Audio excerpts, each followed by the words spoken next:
Welcome to Gray and Grow with Megan. Today we're going to dive into the connection between resentment and forgiveness and what it can do to go on to start on that journey of forgiveness.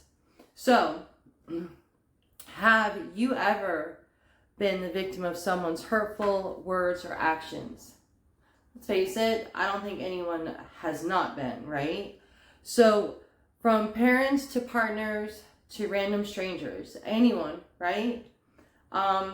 They've all left their mark on us. They've all left something on us throughout our lives. Some good, some bad. Depending on how long you were exposed to it, you can be left feeling vulnerable. It may also leave you with the feelings of anger and resentment. If you were exposed to a lot of things, to a long period of someone, especially someone who's supposed to love you, supposed to give you kindness, and they did not, like siblings or family or friends, the people you trusted, it can leave us feeling extremely vulnerable and have a lot of anger and resentment. This can actually manifest to chronic stress and anxiety. Now, I know a bunch of my clients over the years have spoken to me about anxiety, and some of this is stemming from your resentment, from your anger, because anger can cause anxiety over time and stress. So, if left untreated, it can lead to serious health issues. And we're going to go into some of the physical aspects of it because it's really interesting. Being a massage therapist, I'm kind of interested in that. We're going to do that in the next session. But today we're going to talk about the connection between resentment and forgiveness. So the only way to stay healthy, both mentally and physically, is to practice forgiveness. This can lead to inner peace, hope, and joy. A lot of us are lacking that, aren't we? A lot of us are lacking that. I know there are times where the happiness and the joy comes and goes because of situations going on right in this moment. But that inner peace really comes from being happy within yourself. And that comes from not having that resentment, not having that anger towards others or even towards yourself. And we're going to talk more about that as well. Today we're talking about the connection between resentment and forgiveness. Understanding the link between them can lead you on a path towards spiritual, emotional, and physical well-being. So, let's get started. Why holding grudges is easy. It's easy to hold grudges, right? It's like simple. You sit there and you have someone who hurts you. Say an ex. Not only did you guys break up, but then they start talking stuff and they start saying all this mean stuff about you, untrue to you and untrue as far as you know and how you treated them, but they're talking it and you have a lot of resentment and anger towards that. It's easy just to hold a grudge towards them. The part we don't get is that grudge that we're holding is only hurting us because you know what? They're living their lives. Being hurt, especially by someone you trust, makes you feel angry and confused. When this happens, our initial response is to lash out. We always want to lash out, right? Always. We want to lash out some way, some form. We want to lash out. It's easy to lash out at people. It gives you the illusion of control and power. So when we're lashing out, it's more about wanting that control and wanting that power that we've now lost. It's even easier to hold grudges and blame other people for your woes. This, it's so easy to blame others. It's so easy to hold that anger for things from 20 years ago, 30 years ago. I have family members that can hold grudges like no tomorrow. And they will hold them forever, basically. And the problem with that is that the two I'm thinking of, the two that are the worst at it, are ones that their health and their mental health and their physical health are not that great. And there's a reason for that. Okay, so I know, like, it's easy to hold those grudges. It's easy to hold resentment. It's easy to kind of be like, oh, well, I'm not talking to them until they make it right. The funny part is that the other person isn't even thinking about making it right. After a certain amount of time, they're not even thinking about it. They're like, okay, well, it is what it is, and we're going to move on. And you're still thinking in that anger and that resentment and that I'm not going to talk to them until they make it right. Well, good luck, because it's just going to hurt you in the long run. It makes you feel good, righteous even, but it's, let's be honest, that only lasts for a couple of minutes. Having the grudge, lashing out, having grudges, and only that righteous, that goodness, like you feel like you did good, that only lasts a few minutes. It only lasts a little bit of time. Then it's like exhausting. It's literally exhausting keeping grudges. It's literally exhausting. Like, both of my family members that I know hold grudges, and because I've been on the the recipient of that many times in my life with them, they don't sleep well. They're exhausted, but they can't sleep because they're too busy wasting their energy on grudges. They're too busy wasting their energy on resentment. So their thoughts go right to that anger and that resentment when they lay down. And they don't even realize it, but that's what it does. And it keeps them from sleeping properly. And it keeps them consistently exhausted. And over time, it eats away at their physical health as well. So it's really important to really get a grip on this grudging and this resentment and this anger. Harboring resentment is one of those negative feelings that can eat you up. You know the ones that will fill you with bitterness and rage. Pretty soon, you're falling deeper and deeper into a rabbit hole of self-pity, cynicism, and grudges. How many of us know someone like that? They started off with minor stuff. They started off with a little bit of grudges, a little bit of anger, a little bit of resentment, and now they've just gone further and further down that rabbit hole, further down that rabbit hole, further down that rabbit hole, to where now they are sitting there. They are cynics. They're angry all the time. They hold resentment for everything, and all they want to talk about is a negative. Are you one of them? Or do you know one of them? I know a few of them. The ugly side effects of resentment. Forgiving doesn't come easily for many people. However, with some practice, anyone can learn how to become more forgiving. And like we talked about in previous sessions, forgiving that person it's not about them. It's about you. It's about your heart. It's about who you are. And it's about you moving forward in your life. It's not about them.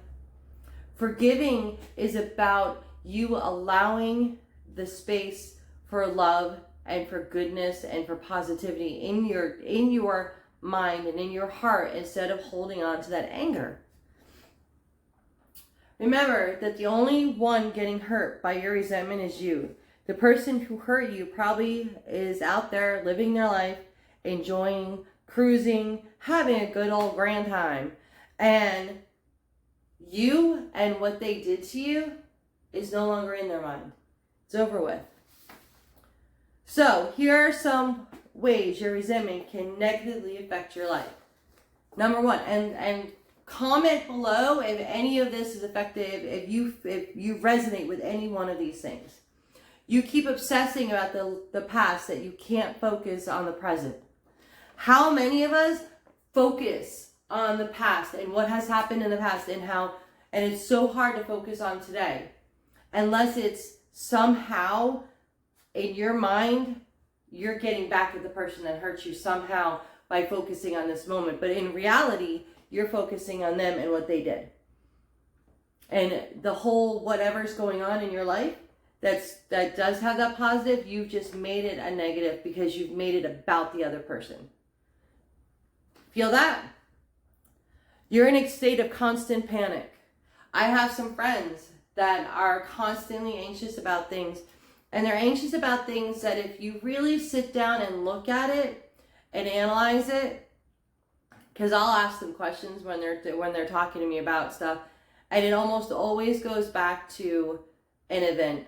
It almost always goes back to a person that hurt them or wronged them in some way, and now they have spent so much time concentrating on that moment in time and that moment and that person, that now they're anxious about everything because they can relate everything back to that. Have you noticed that about you? Have you noticed that about a friend of yours? Because a lot of us feel that way. You start manifesting symptoms of depression. This is a big one, guys, because there's a lot of depression. There's a lot of anxiety running rampant in today's world. And some of it is definite depression. You need a psychiatrist. Some of it is definite anxiety. You need a psychiatrist. Some of it, we've done ourselves by holding on to resentment, holding on to anger, holding on to so much from our past, instead of learning a lesson, which makes it a positive experience, even if it was a negative experience. Holding on creates us to be in that depression and then that anxiety all the time. You feel lost and that your life has no real purpose or meaning. Do you know someone who's like, I don't even know what to do. I don't even know why I'm here. I don't even know. I'm just here. And like, they just don't really know what their purpose or meaning is. And a lot of the reasons for that is because they're still in the past. They're still living in that anger. They're still living in that resentment. And they're still living in the situation that happened versus focusing on today and focusing on today and forward. You bring your bitterness and anger into every new experience or relationship. You know, we joke around about, baggage. You know, someone who's been in multiple relationships has baggage. They only have baggage if they're holding on to that past relationship. They only have baggage if they're holding on to the anger from the past relationship. I've been in some really good relationships and I've been in really shitty relationships. And the one thing that I bring through every single relationship is, what can I learn from this? So, like when I got with my husband, I just got out of a relationship, and especially the end, it was not that great. And there was a lot of resentment, a lot of hurt, and so it took me a little while, and I explained to my now husband where I was, and I explained there were some things that I couldn't do right then. I had to heal myself. And so as I healed myself, part of it is letting go. Part of it is not bringing that into something new. So healing yourself is about letting go of that anger, that resentment, those hurt feelings, those feelings of neglect. All of those things create the anger and the resentment, and you'll bring it into your next relationship, whether it's a friendship or whatever. You'll bring it into your next relationship. So I had to sit down and say, okay, what did I learn? Where can I go from here? And how can I let go? And I thought about all the good that, all the good that I was doing right then, and all the positive that I was going through at that moment, because now, the freedom away from the situation, of the freedom of my house, the freedom of having what I worked so hard for mine again, and being able to walk around my house and decorate it the way I wanted to, and do what I wanted to do, and come and go as I pleased. And that ability to spend that time with myself was so positive for me and gave me so much relief that it was like, okay, I can move from here. I can forgive, I can let go of, and I can move forward. So, I bet you would like to know how you can reach a state of forgiveness. So I have 5 steps you can take to move from the state of perpetual suffering to a state of inner peace. So this is just a start, guys. This is just going to help you on your path. And just stick with it. And if you do this, you'll get yourself on the path to forgiveness, okay? Step 1, identify who needs to be forgiven and why. Who in your life do you need to forgive? The person, the whole environment in which you were in, everything. What in your life needs forgiveness and why? How is it holding on to you today? So the why would be, why do they need to be forgiven? It's not they need. Why do you need to forgive them? What is it doing to your life today? What is it doing to how you feel today? How is it affecting you at this moment? Still, that's your why on why you need to forgive them. Okay? Choose to stop playing the role of a victim and regain power over your life. And this is no way about victim blaming. So, like, I'm not saying that, but the longer you hold on to that feeling of anger, the longer you hold on to that feeling of resentment, the longer you feel that you need to regain that control, you'll never regain it. That's what people, a lot of people, and I didn't understand it until, God, well into my 20s, even close to my 30s, I think. I didn't understand it. Is that the minute I hold anger and I hold resentment and I hold that wanting to get back at someone, I give them my control over me. I am literally giving up my control over my life and over who I am to this person who probably doesn't even realize that they have that control on me. Does that make sense? So, I had an ex that was abusive, and people ask me why I don't hate him,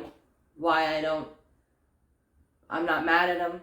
I don't, there's just, it's because if I continue to hold that hate and that fear and that resentment and all those negative or feelings that are not serving me, he still has control, guys. He still has that control over me. And I'm not about to give that to him. And I'm not about to allow him to continue to control my life. Because I deserve to be able to control my own life. And the only way I can do that is not by me keeping that control within myself and not giving it to other people. The way I keep it within myself and not give it to other people is not hold that anger, not hold that resentment, not hold that hate, not hold that wanting to get back at, not holding any of that, because all that gives him control. Try empathy by attempting to see what happened from other person's viewpoint. There are times this can be done and this cannot be done. Okay, so there's certain situations that you can probably look at, a situation where you can show empathy. I had a friend a few years ago that I really feel like she wronged me. I really feel like the way things went down that ended our friendship was kind of mind-boggling and kind of frustrating, right? And I didn't fully understand what was going on. I still don't know the whole situation because it just like 1 minute everything was fine and the next minute it was like, well, it was like, oh, okay. And I can hold that pain and that frustration and that anger towards her. Or I can try to be empathetic and say, you know what, I don't know the whole story and I don't know what's going on, but obviously she was in pain somehow and she had to lash out at someone. So she lashed out at me because I can take it. And so that's fine. And I can forgive her for that behavior towards me. And I hope things are better for her now. Or I hope things get better for her. Kind of makes sense. Now, there's other situations where you can't. Like, someone, your parent, a family member spent years beating the crap out of you. Then you're obviously there's not a whole lot of empathy that can be had there. However, it's very hard to show empathy for someone who did that to you. And I completely get that. And I would never say, well, you have to. But can you look in any way at the situation and say, they were not right. And, doing that to a child, or doing that to a teenager, or doing that to their girlfriend or wife or whatever is absolutely wrong. But I know there were a lot of things going on in their lives, and I cannot forget it, and I cannot show the empathy because they took it out in a violent way on me. But I can let my feelings go towards them because I need to for my future. That's not really showing empathy, but what that is showing is that ability to show, to understand that some things just are, some things, there's nothing that can be done to show the empathy, but that you understand that there are things outside of everyone's control, and that you're willing to allow for that forgiveness to enter your heart towards them. Not forget it, but enter that heart towards them so that you can move on and you can let go. So, step 4, realize that when you forgive, you can improve your mental health and physical health. So we're going to go over, those are 2 other sessions where we're going to go over mental health and physical health as far as forgiveness. And by allowing for forgiveness and giving that forgiveness, and like I said, I've said more than once now, guys, you do not have to say, so-and-so, I forgive you. You don't have to say it to their face. But what you can do is you can sit there and say in your mind, on a piece of paper, I forgive you. Because I have to forgive you in order to move forward in my life. It's completely different. They don't need to know you forgive them. You need to know you forgive them. Keep a journal. Keep a journal of, or use guided meditation, which we're going to do a guided meditation to communicate and release feelings of hurt. I'm going to do one towards the end of this season on forgiveness. I am going to do a guided meditation. And I will let you guys know ahead of time that that's good. Hey, the next session is going to be the guided meditation. But I'm going to show you a guided meditation specifically for forgiveness. And so that you can start on that path of forgiveness. Learn to not define yourself by what happened or how you've been hurt. So with my ex that was abusive, I can define myself by what happened. I could. It's easy to do, right? We do it all the time. By the friends that have somehow hurt me, I can define myself. By the family members that have somehow hurt me, I can define myself by what they've said or what they've done. I can define myself by that. Or I can say, you know what? I am different and I am better than what they think I am. And I am going to continue on my path, on my life, and I'm going to do what I want to do, and I just need to let go of that and take the control back from them, because the more I think about it, the more they have control over me. And number 7, considering talking to a coach, or even there's some support groups for this kind of stuff.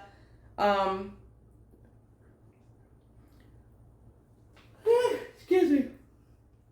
There are some support groups for this. There are the coaches like me that can help guide you through some of this forgiveness. And you can always reach out to them, or me, or if you know one personally. you can always reach out to them. So that is all I've got for today, ladies and gentlemen. This one was about the connection between resentment and forgiveness. It does, holding resentment, holding anger, holding all that negative space brings you down physically, brings you down mentally. And I encourage you to start on the path to forgiveness. There are seven steps that I went over. There are 7 parts to it, beginning steps. And I encourage you to really start looking into those and working on those. Again, number 1 is going to be identify who needs your forgiveness and why. Number 2, choose to stop playing the role of victim and regain the power you once had on your life. Number 3, try empathy.